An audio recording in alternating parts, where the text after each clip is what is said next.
Hi, everyone. I want to welcome you to Attuning to the Voice of Mother Earth, How to Hear Her and Follow Her Voice Global Conference, where through inspiring interviews, we are invited to explore real actions we can take as individuals to deepen our connection to Mother Earth and at the same time, discover a way to our truer selves.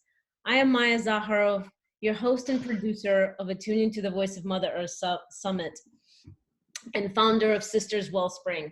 And I'm here today with Maggie, Duncan, Simbeye. Welcome, Maggie. Thank you very much, Maya. I'm just going to go ahead and read Maggie's bio just as a way to introduce her and to welcome her. So Maggie Duncan Simbeye first began working for a local safari company in 2008, where her classroom training moved from tourism training school to hands-on experiences in the bush. She was one of the very first women guides in Tanzania. Tanzanian women in business are very unusual in her country.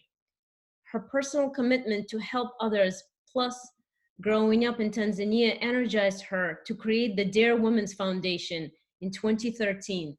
The Dare Women Foundation is a local NGO working to empower Tanzanian women and girls with the focus on rural areas through poverty alleviation, economic empowerment, and gender equality. Maggie and the volunteers she manages are currently working on several projects related to conservation education, creating reusable sanitary pads, entrepreneurship, microloan, nutrition education, and education advocacy for all children. Maggie also empowers young women by mentoring them to become tour guides, giving her time and support as they learn to become wage earners for their families.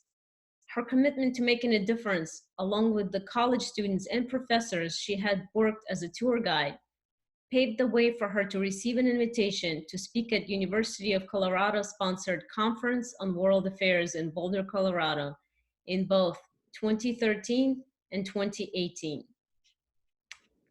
So welcome, Maggie. I'm super happy to have you here with us, as I'm sure as the audience. Thank you so much, Maya. It's a good privilege to me too. Wonderful. It's how we connect. Exactly. So I just wanted to ask you to just share with our audience. Can you speak a little bit about your upbringing? Just tell us a little bit the way you grew up, because I'm sure it's very different from most of us. Yeah, when I grew up as a girl in Moshi, Kilimanjaro region, you've heard about Mount Kilimanjaro. At the base of that mountain, yes. Actually, I grew up with my 3 brothers, myself, and my sister.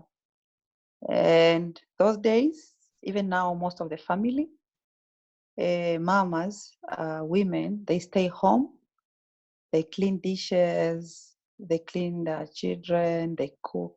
They do all these activities at home, which doesn't bring any income. In that case, because they don't earn income, they don't have voices. When women don't earn income, they don't have voices in the family levels, in the community levels, and in the government levels. In that case, their husband can jig them, I mean sex, I mean mating with them anytime they want. So you don't have voice even to your body. So in that case, it made my mom to have 5 children. But her dream now when she talks, although it's too late, but there's never too late because she teaches us now. She was hoping to have a few children. So during my period as a girl, my mom couldn't afford to buy a pad, a sanitary napkin, even to my sister. Buying pads for 3 women, which is me, my sister, and her, it was a dream. And it was not good to talk to the father about underwear, about our bodies, about bleedings. It's like, it's not good for the fathers. It's only for mothers and the girls. So my mom was giving me, that's why I'm wearing this today, a specific African fabrics. When they get old, they cut into pieces and they give us, and we are going to school like that. And you know how you walk along from home to school and you are walking with the luggage on your head, like water or firewood for school. So you get to school, you're tired, irritations, fungus, all of these things, smelling bad because you're staying with one cloth from morning to the time you leave the school. And you are sitting on the desk, more than 5 kids. And in the class, you are more than 120. Wow. So you have to put your legs, you have to put your legs together so you can't smell, other people can't smell you. But sometimes the teachers will want you to stand up to answer the questions. And this is when the teacher asked me a question and he wanted me to stand up. And I can't tell him why I don't like to stand up. My skirt is leaking. I'm smelling bad. He wants me to stand up. He is carrying a bunch of sticks saying, stand up, answer the question. And I say, will you mind to help me to answer you when I'm sitting down? And I'll explain to you later. He throws sticks on my body. Laura Di Luca is my best friend. She's a professor in Colorado University who really, I'll talk about her when the time is allowing. But I showed her my scars around my body, on my hands, etc., from those sticks that day. And it was not a good experience. And that one made me to be me who you see right now. But also, I have been working as a nightclub bouncer, or I think only girl in my country when I was young, to get the school fees so I can pay myself to become a guide, a safari driver guide. And being a nightclub bouncer as a girl, especially here in our country, it is not a joke. Everywhere I think is not a joke. But I used that moment to know more about prostitutes who were coming to the club. So I learned a lot about them and why they became prostitutes. So that story of myself, plus the stories from those girls, including my neighbors, my mom, etc., made me to start this non-government organization called the Diamonds Foundation, which deals with supporting girls and women through what, Maya, you have been mentioning. In a summary, so as I went on is when I got this job from this local company, and plus 10 as I went, I was growing up myself and start my own safari company. So you can ask me questions through as we go, but that's a summary. Yeah, that's wonderful. I mean, my gosh, thank you so much for sharing these intimate details, like things that a lot of people, most of us really take for granted, you know, even if someone doesn't have, I'll just share too quickly. When I was really young, I lived in Ukraine and we did not also have access to sanitary napkins like this, like normal. So we also had to use like old cloth for a little while, for a couple of years, uh, until I moved to US, which, but nothing compares to your experience. I did not have to walk a long way to school and carry, you know, the all this stuff on my head. And my God, thank you so much for sharing it. And I'm sure, like as you said, it shaped you who you are right now, physically, emotionally, and mentally. So I just want to thank you from the bottom of my heart of sharing that with my viewers, with all our, yeah, with our audience. Thank you, Maya, even to organize this, and I love to share this. And I believe challenges are the tools to break the walls. So it's a good thing. It's a gift. Yeah, absolutely, absolutely.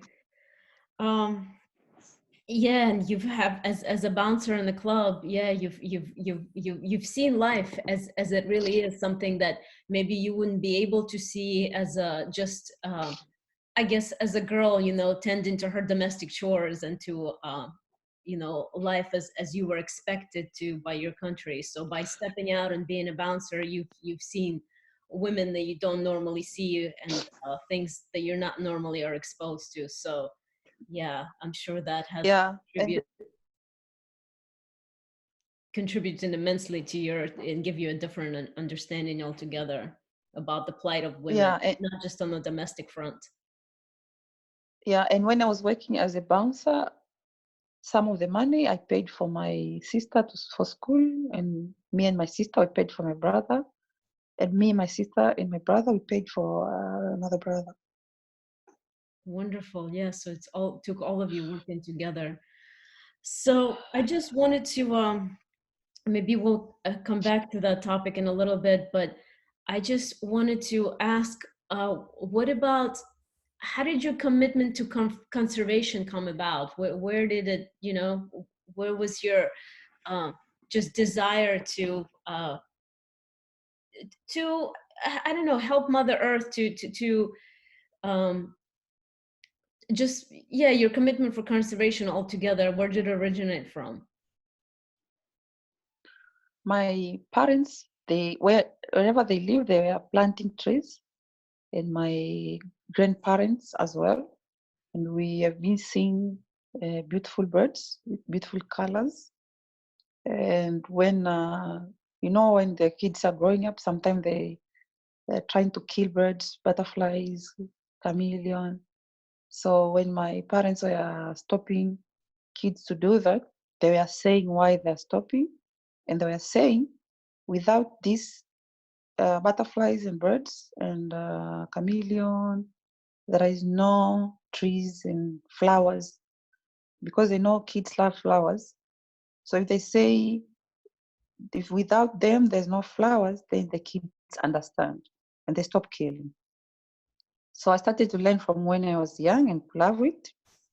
And sometime if I see grasshopper is broken leg, I was taking it to the coconut shell to, and they were saying this is hospital. So it is natural. I love it. I love nature, because now I can say, because I grew up, I know nature is everything. Yeah, I think it's I'm gonna copy that to teach my children to say, because you know they're scared of insects. I will say, there will be no flowers if you don't take care of Yeah, the insects. For yeah. sure. Then they will love it Yeah, true. and protect it. Absolutely. Yeah, and growing, it's wonderful that you were immersed in that from a young age, that were growing of trees with you, with the grandparents and your parents, just began so early in your life. Yeah, because we use a lot of things from nature, honey, firewood, but not all. You don't collect all, but we are using firewood a lot to cook food. So we grew up knowing no nature, no life. It Yes, is true. 100%. Yes. But So, nowadays, people, they think they're smart than nature. Now they kill it. yeah. I think this is what we're finding out right now, because with the, it seems like with the coronavirus, you know, what we're dealing with right now in the world, especially, you know, Asia, it's begun in Asia and now spread through Western Europe and United States. So one virus, you know, caused such havoc from nature, and it's not even it, in terms of natural disasters, it's not even that big of a deal. It's just a little virus, but it made us question everything and stop the way things are going in our countries, and the way in business as usual, as you would say. So Yeah, because some virus, who knows, some viruses, I'm not such much educated formally, I'm informally educated. But I think about viruses, bacteria, and many things we don't know. Even if we want to do research, we can't even get there, because nature is smarter than us. Mother Nature is everything. What if those bacteria, viruses, etc., they have been living to some of the animals? Now, if we destroy environment, those animals are going away. And then those viruses, bacteria, etc., where will they come? To human. They find human cut tree and build a house, and then they'll adapt. Absolutely, yes. I think this is exactly what's happening. We have interfered and pushed a little too far into the natural habitat for various reasons, and the virus mutated. I think this one Mm-hmm. from a bat, I believe, from what I read, Mm-hmm. to human, and now Yeah. we're dealing on it, and it spreads like wildfire, and Mm-hmm. and We are now killing our strain. We are killing our strain. The strain is no longer there to strain it. exactly. So I just wanted to ask you. So, how do you engage young girls and women in conservation? So number one, I see what they want, what they like, and I came to realize they see me driving clients, something which is not common in our country. I drive big cars on safari. I do walking safaris with rifle, etc. When they see me doing that, they become interested, and I'm being invited to the colleges, primary schools, to the communities to talk about how how did I get there? How do I do it? And they ask me a lot of questions, and then when I reply to their questions, I also talk to them a lot about how possible is it for the girls to become driver, steward, safari guide. And right there, I talk about nature through questions because they love what I am, what I'm doing. So if I tell them, I take for granted, I take advantage of their questions. I tell them how much I love nature, and straight away, it is what made me who you see and who you admire. So nature is everything. That's how I start to raise awareness. Then I create small groups. I ask them, I say, if you guys want, you can create groups and start to talk about nature. And I can take you on safari. You can go to see natural habitats, birdings. Yeah, we can see flowers, we can see animals, everything. And we can learn about our culture as well, because we have more than 120 tribes. It's better to know how other tribes are living, how they respect nature, and what can we learn from them, and what can we teach. And then this small group of girls, they teach other girls, and then they conserve environment without being pushed. But also, I bring experts plus myself to teach how to make things from nature, like from seeds, little beads, little cute things. And then in that case, even when women see, even their mothers, they say, we get income from trees. This is how we survive. So please don't cut trees. So we also make some beads from seeds and from sticks, but in a small level. We don't cut those a lot, just little for women projects, because nature is there also to help support human in a very friendly way. But also my company, I teach girls to become guides. So I have class, skills and experience class, which I did that because I know in our country, when girls are finishing tourism school, when you go and find a job, everybody say, you don't have experience. You don't have experience. So where are the girls get experience then? If everybody say, no, you don't have experience. So I support them to get driving license, to get education, and to get skills and experience on safari with me. That is how. The wonderful, yes, thank you.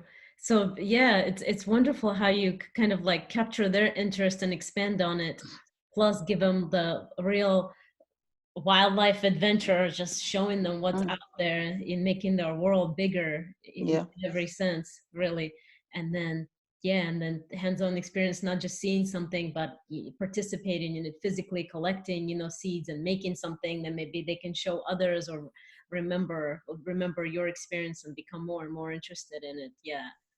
And the fact that you're giving them, yeah, as you said, experience after even they graduated and went through school, so they can say, oh well, now I have experience, now I want to be a guide. Mm-hmm. That is wonderful. um, And so you mentioned that there's a lot of different tribes in your community, in your country. And so can you just talk a little bit about that and tell us about the local tribes and how they are connected to the land? So actually, we have more than 120 tribes, and these tribes are divided into 4 groups in terms of linguistic. There, we have hunt and gatherer people who came down here many years back. The researchers are still trying to find out when. Some of them, they say, uh, 10 years back, some of them 200, some of them whatever they say. But they're the first one. Hunter and gatherer.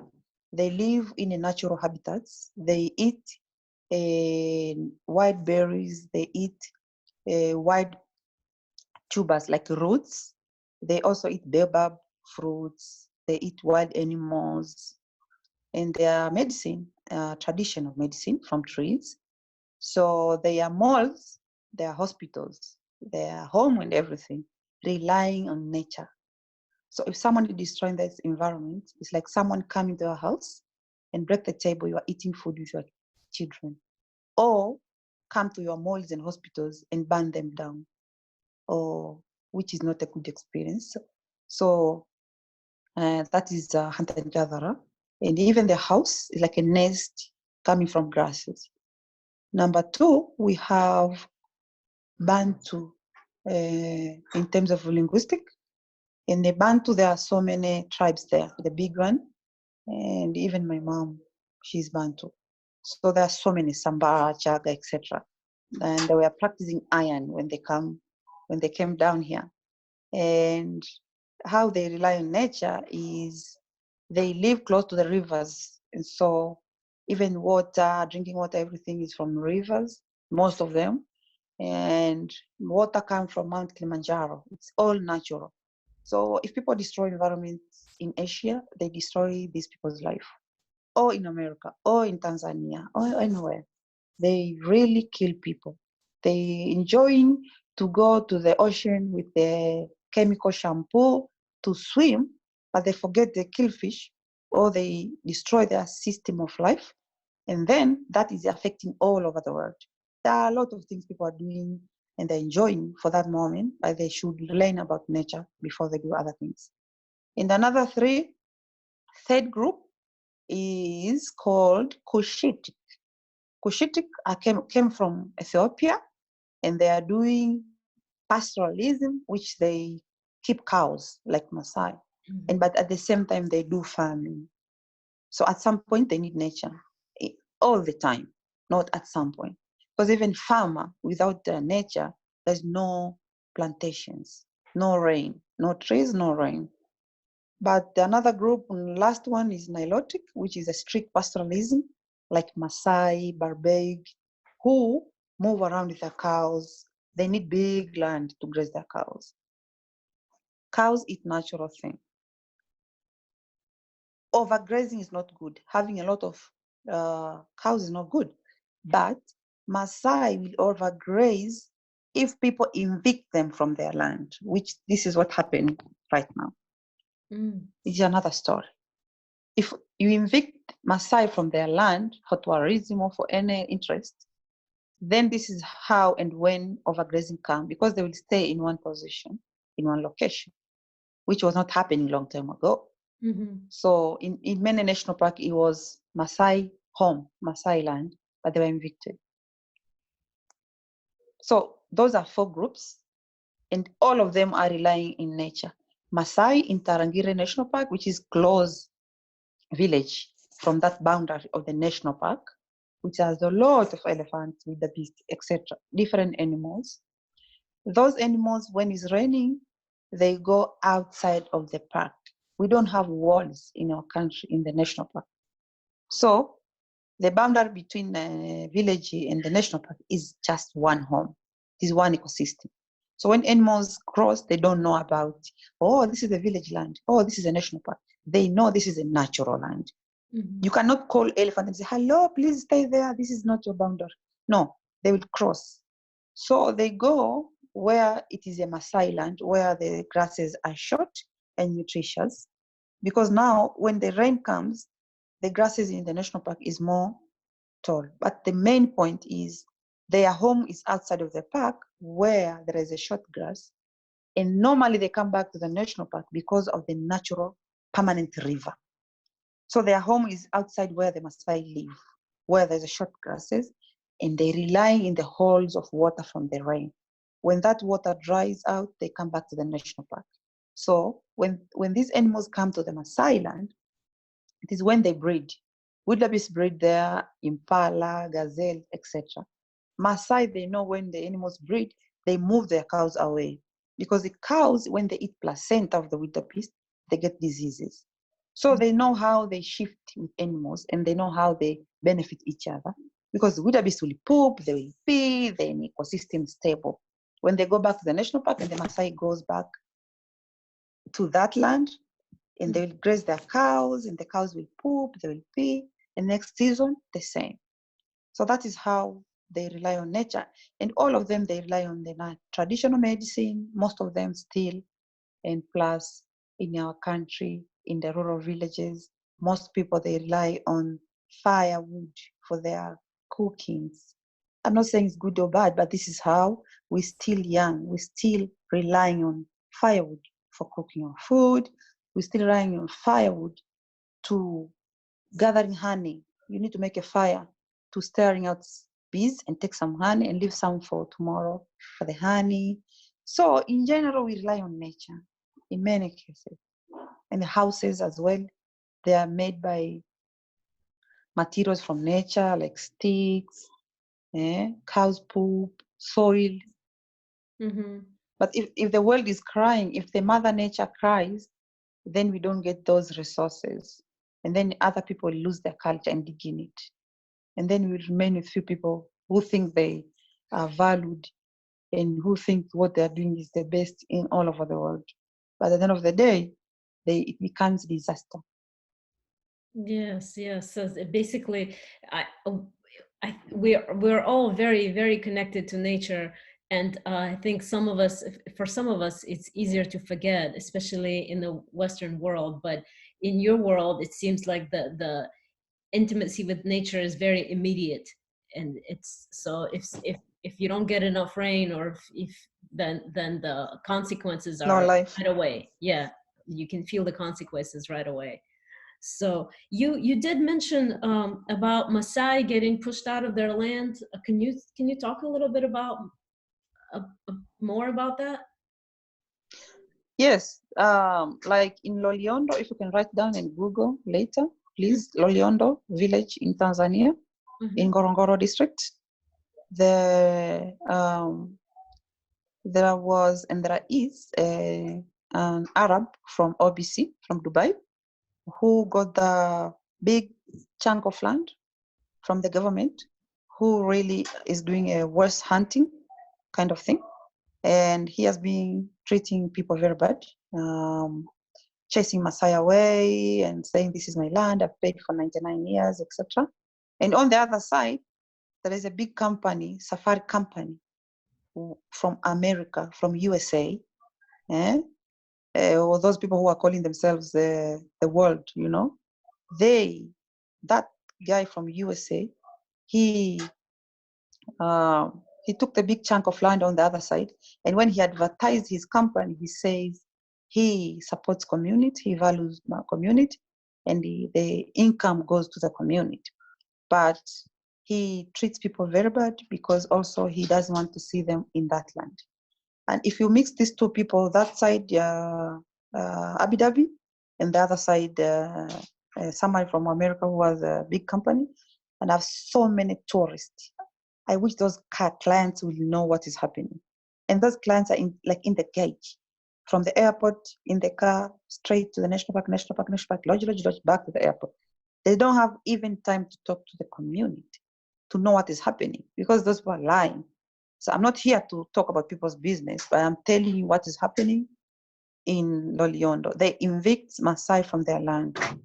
And I'll send you the link about it, and you can share with the audience if you want, Absolutely. about how you guys can read it. I will send you the link, and on how they evict the Maasai from their land. Plus, Serengeti National Park was the Maasai land, Tarangire National Park was the Maasai land, etc.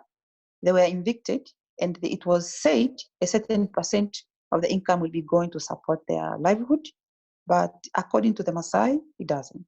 But people, they know how to write paperwork and reports because they know the world believe in reports. A report can be written. But are you working on reports or are you working with people, like local people, straight? This reminds me like coronavirus and these precautions. How can you tell us to wash the hands? How? Where the water? It is a good precaution, and you have to take care of ourselves. But how can someone in the rural area in Tanzania wash their hands? Where is water? How can someone buy a lot of food and put it in their room? Where's money for that? And even if, how are you going to put food? Where's the cold room? Where's the fridge? As a good precautions. These are all wonderful points. Yes, I mean, everything you've said. This is what it's sad. What things are happening on the local level that, and then you have, like you said, let's say you have a American company who's doing tours, and the tourists come in from the airport. Like you said, they're directly picked up from the airport. They're brought to from park to park to park, and they have lodging in park, and they have no experience. That they've seen some wildlife, great, but they haven't really gotten a taste of the local culture. Their experience is minimal compared to how rich it could be if there was an opportunity to interact with a local community, even through you. You know, they could book a tour with you, and I'm sure the experience would be completely different. And as a result, yeah, the local population suffers because of this. It's said that the And government I can, sells so much land to, you know, to the supposedly to the outsiders who promise things but are uh, not abiding by their promises, and not giving either the money they promise to the local communities. It's not just the money. I think, like you said, it's the experience of the communication, you know, of going out and developing work together, like relationships. work together with community. Exactly, working Like work together, together. developing a Yes. relationship with the local Yeah, communities. because it's their land. Yes, exactly. Because it is their land. So I can give you the email address.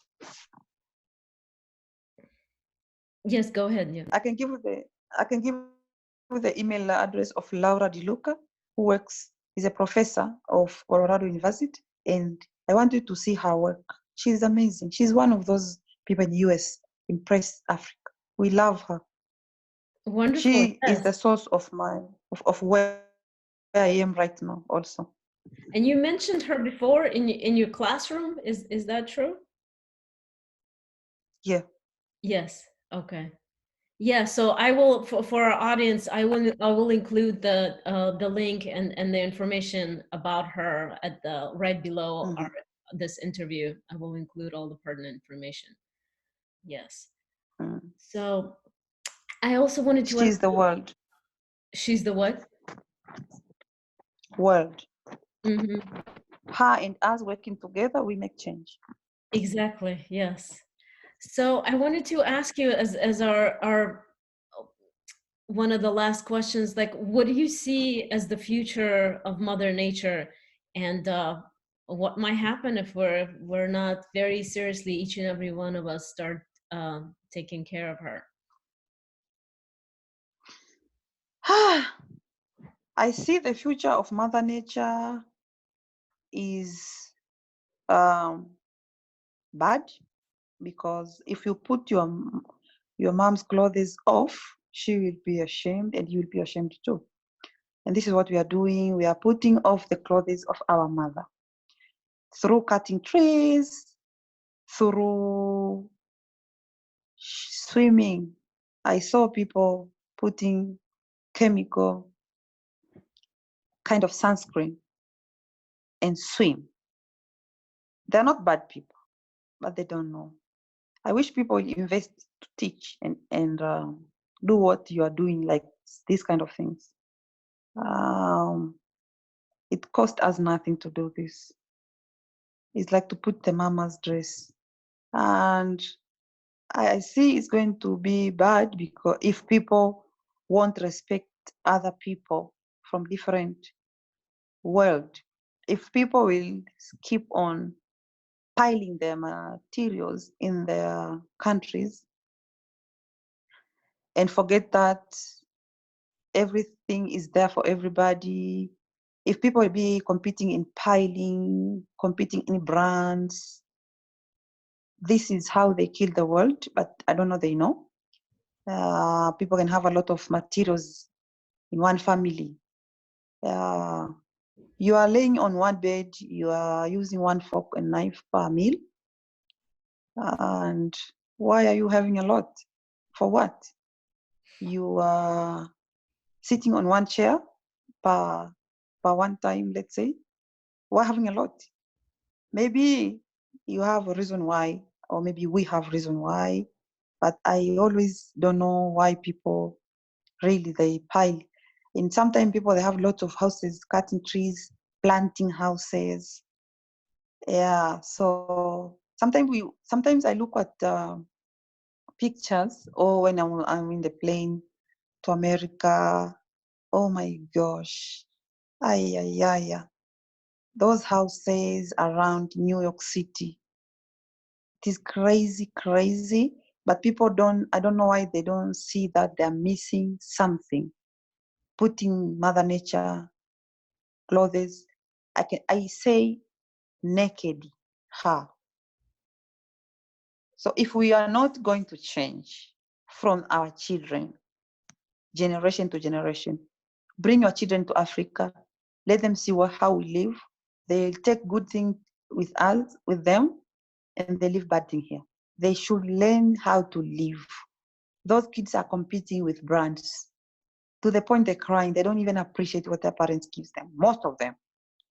So they are going to grow up, coming with my age, competing, obvious, because this is what they're teaching them.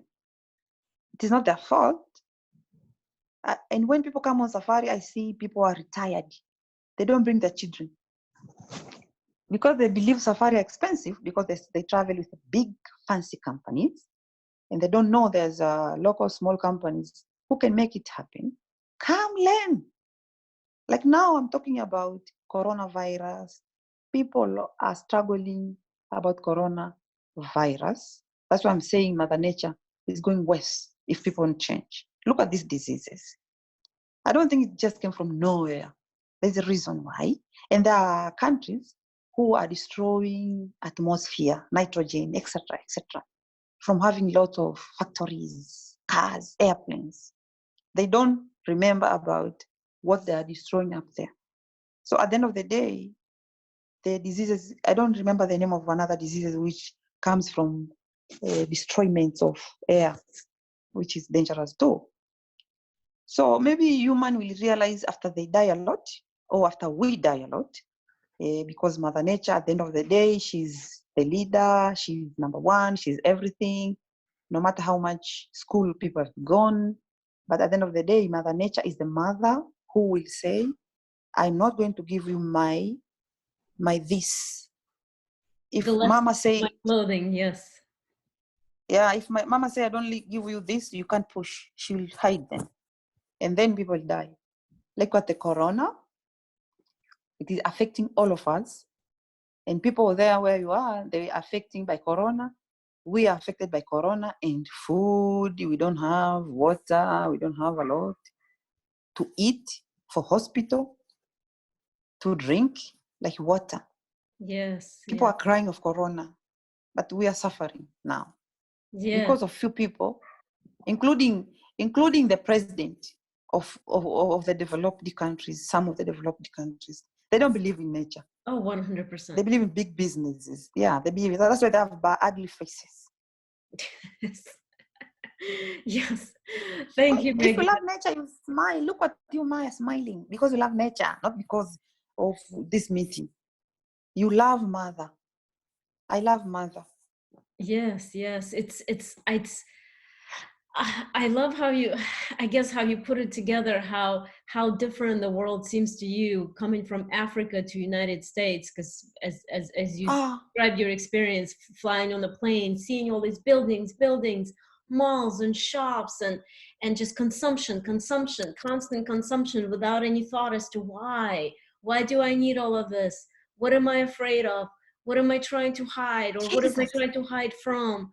So yeah, it's wonderful to hear your perspective. And I think what we have forgotten about, or what we have to do is, at least in the Western world, is to unlearn the things that we were taught as I think as children, or at some point of our lives, of Mm-hmm. the things that are important, the kind of house you have, how many things do you have in the house, or what they are, or how much clothes you Mm-hmm. possess. The clothes is just fine if there's no hole in it. Wear it. It's already made for you.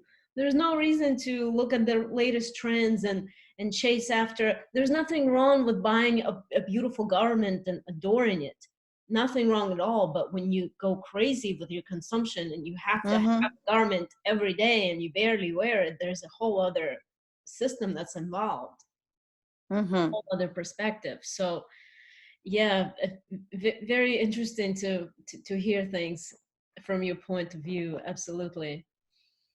And yeah, Mother Nature, like you said, it's not going to give you her breast anymore. If she sees such abuse, she will just take Mm-hmm. it away, and then we will suffer. And interestingly, fortunately and unfortunately, we are so connected that she doesn't discriminate. A virus comes to everybody, whether or not you've been quote unquote good or bad. So we will have to answer for each other's actions in how we're dealing with the world. Yeah, so Yeah. Hmm. that is what's happening. I guess, is there anything else that you would like to share with the audience before we'll end the interview? Yes. Changes starts from an individual. So everybody from this meeting, we don't just waste your time. Everybody, you have a lot to do. Don't waste your time to just be here. Be a source of change. Just do something. I don't know what, but do something. You can do something. Don't just be like those people who think they are already, you know, living in the ties, carrying all these in your home. Take something, small things you are using at home, give others, Exactly, yeah. and more actions. Everybody, from where you are, from your work, your family, you can do something. Change starts from an individual. Don't to start tomorrow. Start now. Like Maya, you look young generation compared to many, maybe even me. Already you've started to make change. Yeah, we all need to step up, and it's true that the time is now. The time is running out. This is what I feel deeply, and Mm, I don't think nature knows how you do it or what specifically you do. And I think you will find your way by doing something, because by sitting and thinking you won't. When you try to implement something, to implement a change and take an action, mm, you will see, is it the right action? Should I pivot a little bit? Should I do a little bit of something else? mm, You know, and then yeah, and then it comes to you. And it can yeah, start small. It can start as a donation to a good organization, or trying to help more and more, and then a way for you come develops, paves through. exactly, exactly. And another thing I want to share with the audience is I'm very sad. Giraffe have been put as one of the uh, Endangered yes. Imagine endangered species, our, yes, I've our heard. our national animal. Why? Because people have been cutting trees, and sometimes they cut trees. There's a lot of bird nests, etc. They cut. They take charcoal. They go or wood, and they make big couches and cupboards, etc. Yes, when you're cutting a And tree, then when corona, and it's when corona comes, they hide in there, looking at the cupboards. they hide the food in the cupboards that they made from the trees. Yes. Yes. like hunt and gather right now, Hadzabe, they still have food. They don't care about buying toilet paper, a lot of toilet papers and all these. They are living. Toilet paper, when it comes to it, and maybe this is one of the ways of nature of telling us it's not a necessity, it's a luxury. It's maybe even an unnecessary luxury. Exactly. So We are forgetting. My friend was telling me even how our pee has a lot of nitrogen. We can use it in the natural way, or our poo-poos. But think about those toilets and fancy kind of flashing ways, catalogs, everyday brands. we can go on and on. Absolutely. We need to rethink, reevaluate our lives. I think this is what needs to be done, and especially now is a golden opportunity with us slowing down here in the West and taking our times and spending time with family and being just at home and not necessarily running to work or to whatever trip we have planned. So yeah, thank you, Maggie, so much. Thank you for being a part of this, for giving us your view. I think it's extremely important to just see the world through somebody's eyes, even for just half an hour, and to kind of carry this experience away and to think about it. So thank you so much. Yeah, thank you for organizing this. And please give people my email address and my Safari company's website. Thank you, Maya. You're amazing. Mwah. Thank you. Take care.